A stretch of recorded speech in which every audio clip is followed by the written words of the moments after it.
Okay, the second half of our last chapter. But that means he and his wife will die, won't they? They have enough elixir stored to set their affairs in order, and then yes, they will die. Dumbledore smiled at the look of amazement on Harry's face. To one as young as you, I'm sure it seems incredible, but to Nicholas and Purnell, it really is like going to bed after a very, very long day. After all, to the well-organized mind, death is just the next great adventure. You know, the stone was really not such a wonderful thing. As much money and life as you could want, the two things most human beings would choose above all. The trouble is, humans do have a knack of choosing precisely those things which are worst for them. Harry lay there lost for words. Dumbledore hummed a little and smiled at the ceiling. Sir, said Harry, I've been thinking, sir, even if the stone's gone,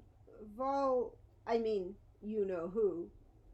Call him Voldemort, Harry. Always use the proper name for things. Fear of a name increases fear of the thing itself. Yes, sir. Well, Voldemort's going to try other ways of coming back, isn't he? He hasn't gone, has he? No, Harry, he has not. He is still out there somewhere, perhaps looking for another body to share. Not being truly alive, he cannot be killed. He left Quirrell to die. He shows just as little mercy to his followers as his enemies. Nevertheless, Harry, while you may only have delayed his return to power, it will merely take someone else who is prepared to fight with what seems like a losing battle next time. And if he is delayed again and again, why, he may never return to power. Harry nodded, but stopped quickly because it made his head hurt. Then he said, Sir, there are some of the things I'd like to know, if you can tell me, things I want to know the truth about. Ah, the truth, Dumbledore sighed.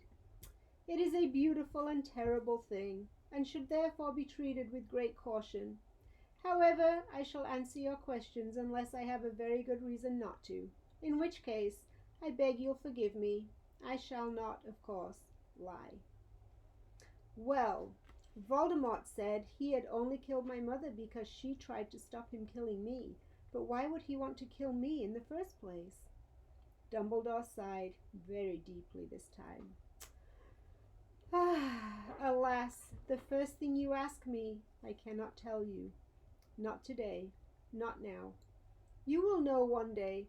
Put it from your mind now, Harry, when you are older. I know you hate to hear this. When you are ready, you will know. And Harry knew it would be no good to argue. But why couldn't Quirrell touch me? Your mother died to save you. If there is one thing Voldemort cannot understand, it is love. He didn't realize that love, as powerful as your mother's for you, leaves its own mark, not a scar, no visible sign. To have been loved so deeply, even though the person who loved us is gone, will give us some protection forever. It's in your very skin. Quirrell, full of hatred, greed, and ambition, sharing his soul with Voldemort, could not touch you for this reason. It was agony to touch a person marked by something so good. Dumbledore now became very interested in a bird out of the window-sill, which gave Harry time to dry his eyes on the sheet. When he had found his voice again, Harry said, And the invisibility cloak? Do you know who sent it to me? Ah, your father happened to leave it in my possession, and I thought you might like it. Dumbledore's eyes twinkled. Useful things. Your father used it mainly for sneaking off to the kitchens to steal food when he was here. And there's something else. Fire away. Quirrell said Snape. Professor Snape, Harry. Yes, him. Quirrell said he hates me because he hated my father. Is that true? Well, they did rather detest each other. Not unlike yourself and Mr. Malfoy. And then your father did something Snape could never forgive. What? He saved his life. What? Yes, said Dumbledore dreamily. Funny. the way people's minds work, isn't it? Professor Snape couldn't bear being in your father's debt. I do believe he worked so hard to protect you this year because he felt it would make him and your father quits. Then he could go back to hating your father's memory in peace. Harry tried to understand this, but it made his head pound, so he stopped. And, sir, there's one more thing. Just the one? How did I get the stone out of the mirror? Ah, now I'm glad you asked me that. It was one of my more brilliant ideas, and between you and me, that's saying something. You see, only one who wanted to find the stone, find it but not use it, would be able to get it. Otherwise, they'd just see themselves making gold or drinking elixir of life. My brain surprises me, even me, sometimes. Now enough questions. I suggest you make a start on these sweets. Aha! Bertie Bott's every flavor beans. I was unfortunate enough in my youth to come across a vomit-flavored one, and since then I'm afraid I've rather lost my liking for them. But I think I'll be safe with a nice toffee, don't you? He smiled and popped the golden brown bean into his mouth. Then he choked and said, Alas, earwax! Madame Pomfrey, the matron, was a nice woman, but very strict. Just 5 minutes, Harry pleaded. Absolutely not. You let Professor Dumbledore in? Well, of course, that was the headmaster. Quite different. You need rest. I am resting. Look, lying down and everything. Oh, go on, Madame Pomfrey. Oh, very well, she said, but 5 minutes only. And she let Ron and Hermione in. Harry!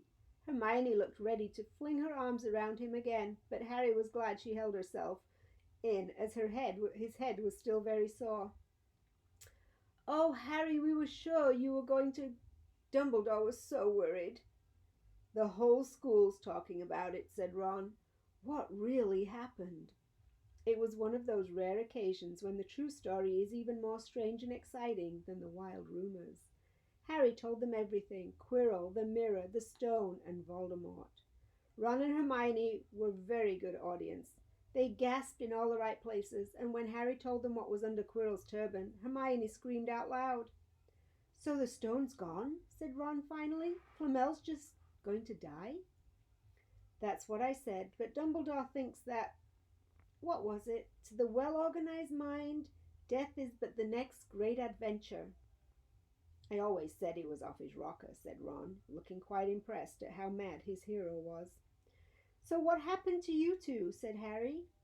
Well, I got back all right, said Hermione. I brought Ron round. That took a while, and we were dashing up the owlery to contact Dumbledore when we met him in the entrance hall. He already knew.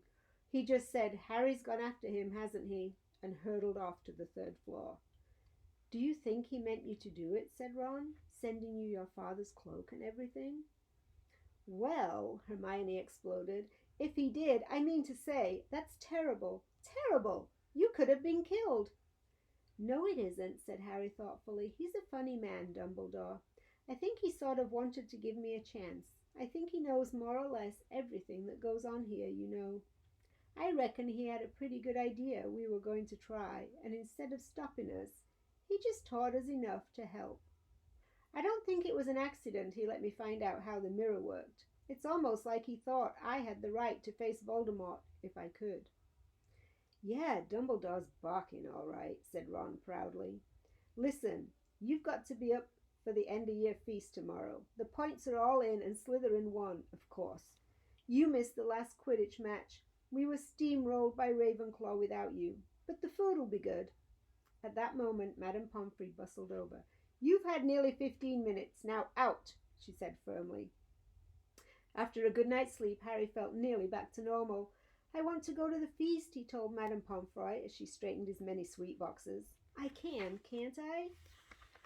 Professor Dumbledore says you are allowed to go, she said sniffily, as though in her opinion, Professor Dumbledore didn't realize how risky feasts could be. And you have another visitor. Oh, good, said Harry. Who is it?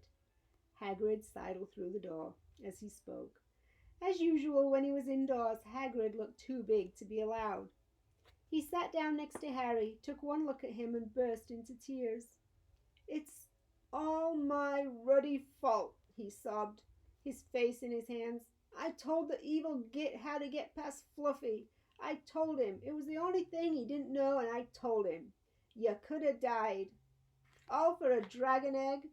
I'll never drink again. I should be chucked out and made to live with a muggle."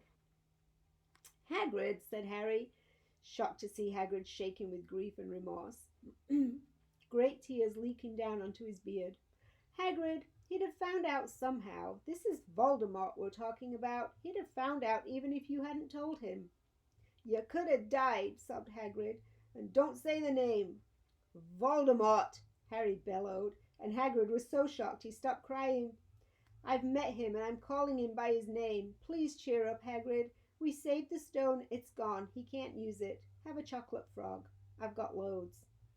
Harry wiped his nose on the back of his hand and said, "That reminds me, I've got you a present." "It's not a stoat sandwich, is it?" said Harry anxiously. And at last Hagrid gave a weak chuckle. "Nah, Dumbledore gave me the day off yesterday to fix it. Course he should have sacked me instead. Anyway, got you this." It seemed to be a handsome leather-covered book. Harry opened it curiously. It was full of wizard photographs, smiling and waving at him from every page were his mother and father. "Sent owls off to all your parents' old school friends asking for photos. Knew you didn't have any, did you? Do you like it?" Harry couldn't speak, but Hagrid understood. Harry made his way down to the end-of-year feast alone that night. He had been held up by Madame Pomfrey's fussing about, insisting on giving him one last check-up, so the great hall was already full. It was decked out in the Slytherin colours of green and silver to celebrate Slytherin's winning the House Cup for the 7th year in a row. A huge banner showing the Slytherin serpent covered the wall behind the high table. When Harry walked in, there was a sudden hush, and everyone started talking loudly at once. He slipped into a seat behind Ron and Hermione at the Gryffindor table and tried to ignore the fact that people were standing up to look at him. Fortunately, Dumbledore arrived moments later. The babble died away. "Another year gone," Dumbledore said cheerfully, "and I must trouble you with an old man's wheezing waffle before we sink our teeth into our delicious feast. What a year it's been! Hopefully your heads are all a little fuller than they were. You have the whole summer ahead to go get them nice and empty before next year starts. Now, as I understand it, the House Cup here needs awarding, and the points stand thus. In 4th place, Gryffindor with 312 points. In 3rd, Hufflepuff with 352.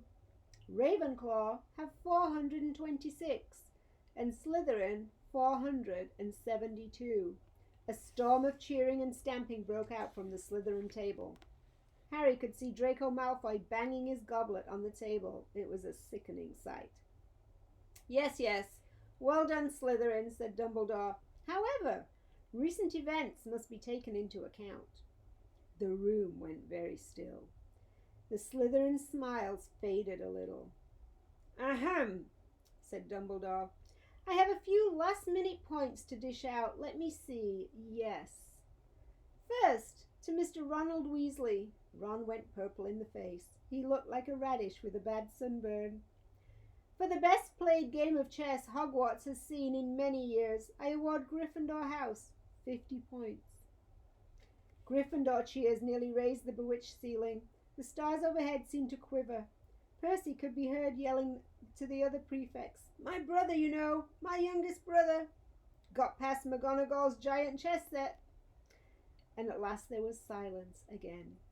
Second, to Miss Hermione Granger for the use of cool logic in the face of fire, I award Gryffindor House 50 points. Hermione buried her face in her arms. Harry strongly suspected she had burst into tears. Gryffindors up and down the table were beside themselves. They were 100 points up. Third, to Mr. Harry Potter, said Dumbledore. The room went deadly quiet. For pure nerve and outstanding courage, I award Gryffindor House 60 points. The din was deafening. Those who could add up while yelling themselves hoarse knew that Gryffindor now had 472 points, exactly the same as Slytherin. They had drawn for the House Cup. If only Dumbledore had given Harry just one more point. Dumbledore raised his hand. The room gradually fell silent. There are all kinds of courage, said Dumbledore, smiling. It takes a great deal of bravery to stand up to our enemies, but just as much to stand up to our friends. I therefore award 10 points to Mr. Neville Longbottom. Someone standing outside the great hall might well have thought some sort of explosion had taken place, so loud was the noise that erupted from the Gryffindor table. Harry, Ron, and Hermione stood up to yell and cheer as Neville, white with shock, disappeared under a pile of people hugging him. He had never won so much as a point for Gryffindor before. Harry, still cheering, nudged Ron in the ribs and pointed at Malfoy, who couldn't have looked more stunned and horrified if he'd just had the body bind curse put on him. Which means, Dumbledore called over the storm of applause, for even Ravenclaw and Hufflepuff were celebrating the downfall of Slytherin. We need a little change of decoration. He clapped his hands. In an instant, the green hangings became scarlet, and the silver became gold.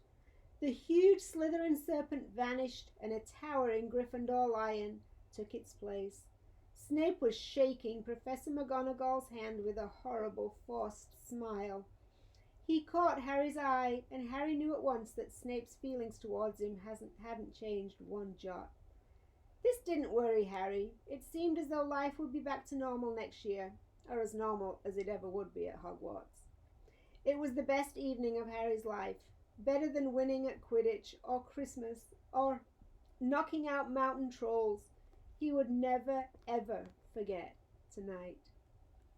Harry had almost forgotten that the exam results were still to come, but come they did. To their great surprise, both he and Ron passed with good marks. Hermione, of course, came top of the year. Even Neville scraped through, his good herbology mark making up for his abysmal potions one. They had hoped that Goyle, who was almost as stupid as he was mean, might be thrown out, but he had passed too. It was a shame, but as Ron said, you couldn't have everything in life. And suddenly their wardrobes were empty, their trunks were packed. Neville's toad was found lurking in a corner of the toilets. Notes were handed out to all students, warning them not to use magic over the holidays. I always hope they'll forget to give us these, said Fred Weasley sadly. Let's try that again. Notes were handed out to all students, warning them not to use magic over the holidays. I always hope they'll forget to give us these, said Fred Weasley sadly. Hagrid was there to take them down to the fleet of boats that sailed across the lake. They were boarding the Hogwarts Express, talking and laughing as the countryside became greener and tidier, eating Bertie Bott's every flavor beans as they sped past Muggle towns, pulling off their wizard robes and putting on their jackets and coats, pulling into platform 9 3/4 at King's Cross Station. It took quite a while for them all to get off the platform. A wizened old guard was up by the ticket barrier, letting them go through the gate in 2s and 3s so they didn't attract attention, by all bursting out of a solid wall at once and alarming the Muggles. You must come and stay this summer, said Ron, both of you. I'll send you an owl. Thanks, said Harry. I'll need something to look forward to. People jostled them as they moved forward toward the gate, back to the Muggle world. Some of them called, Bye, Harry. See you, Potter. Still famous, said Ron, grinning at him. Not where I'm going, I promise you, said Harry. He, Ron, and Hermione passed through the gateway together. There he is, Mum. There he is. Look. It was Ginny.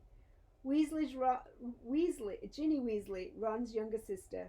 But she wasn't pointing at Ron. Harry Potter, she squealed. Look, Mom, I can see. Be quiet, Ginny, and it's rude to point. Mrs. Weasley smiled down at them. "Busy year," she said. "Very," said Harry. "Thanks for the fudge and the jumper, Mrs. Weasley." "Oh, it was nothing, dear. Ready, are you?" It was Uncle Vernon, still purple-faced, still mustached, still looking furious at the nerve of Harry, carrying an owl in a cage, in a station full of ordinary people. Behind him stood Aunt Petunia and Dudley, looking terrified at the very sight of Harry. "You must be Harry's family," said Mrs. Weasley. "In a manner of speaking," said Uncle Vernon. "Hurry up, boy. We haven't got all day." He walked away. Harry hung back for a last word with Ron and Hermione. "See you over the summer, then." "Hope you have a good holiday," said Hermione, looking uncertainly after Uncle Vernon, shocked that anyone could be so unpleasant. "Oh, I will," said Harry, and they were surprised at the grin that was spreading over his face. "They don't know we're not allowed to use magic at home. I'm going to have a lot of fun with Dudley this summer." And there it is. Thank you for listening, you guys. We'll try another book in a little bit. Talk to you later. Bye.